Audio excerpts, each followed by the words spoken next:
নমস্কার, হেসেল রোজগারে আপনাদের স্বাগত। আজ বানাবো ব্রেকফাস্ট বা টিফিনের একটা রেসিপি। এটা কিন্তু খুব কম সময়ে বানিয়ে নেওয়া যায় আর হেলদি একটা রেসিপি। চলুন আপনাদের সাথে শেয়ার করি। প্রথমে আমরা এর সাথে খাবারের জন্য চাটনি বানিয়ে নেব। এর জন্য একটা ফ্রাই প্যান নেব, তারপর তাতে 1 টেবিল স্পুন সাদা তেল দেব। তেলটা গরম হলে ওতে 1 টিস্পুন গোটা জিরা, একটা শুকনো লঙ্কা, 1 টিস্পুন সাদা তিল আর 4 থেকে 5 কোয়া রসুন কুচি করে দিতে হবে।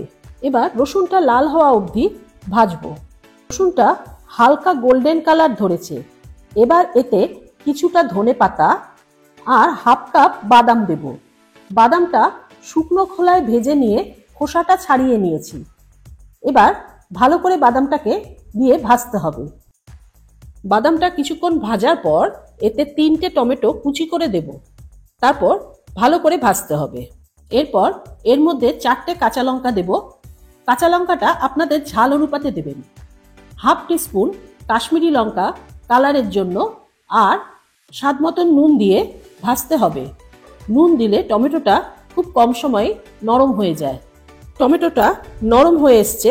এবার এতে 1 কাপ জল দেব। যেহেতু টমেটো দেওয়া আছে, টমেটোর টকের ব্যালেন্স ঠিক রাখার জন্য এতে 1 টিস্পুন চিনি দেব।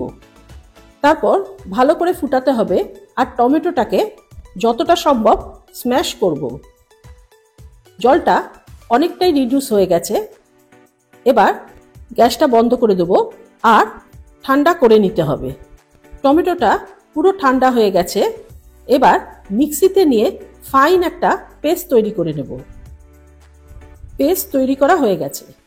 এবার একটা কড়াই নিয়ে ওতে 1 টিস্পুন সাদা তেল দেব। তেল গরম হলে ওতে 2টো শুকনো লঙ্কা আর 1 টিস্পুন কালো সর্ষে, 1 টিস্পুন মৌরি আর কিছু কারি পাতা ফোড়ন দেব। এবার ফোড়নটা টমেটো আর বাদামের পেস্টে দিতে হবে। তারপর ভালো করে মিশিয়ে দেব।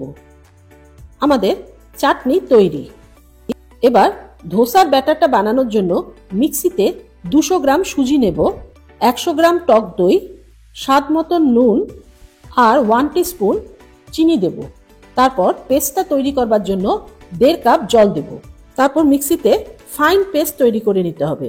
ব্যাটারটার ঘনত্ব অনেকটা এরকম হবে। তারপর 10 থেকে 15 মিনিট ঢেকে রাখবো। সেট ধোসাটা যখন বানাবো তার ঠিক আগেই 1 টিস্পুন ইনো বা ফ্রুট সল্ট দেব। তারপর ভালো করে মেশাতে হবে। এবার একটা ফ্রাইং প্যান গরম করে ওতে 2 হাতা ব্যাটারটা দেব। জিনিসটা কিন্তু ছড়াবো না, নিজে থেকে যতটা ছড়ায় ততটাই হবে।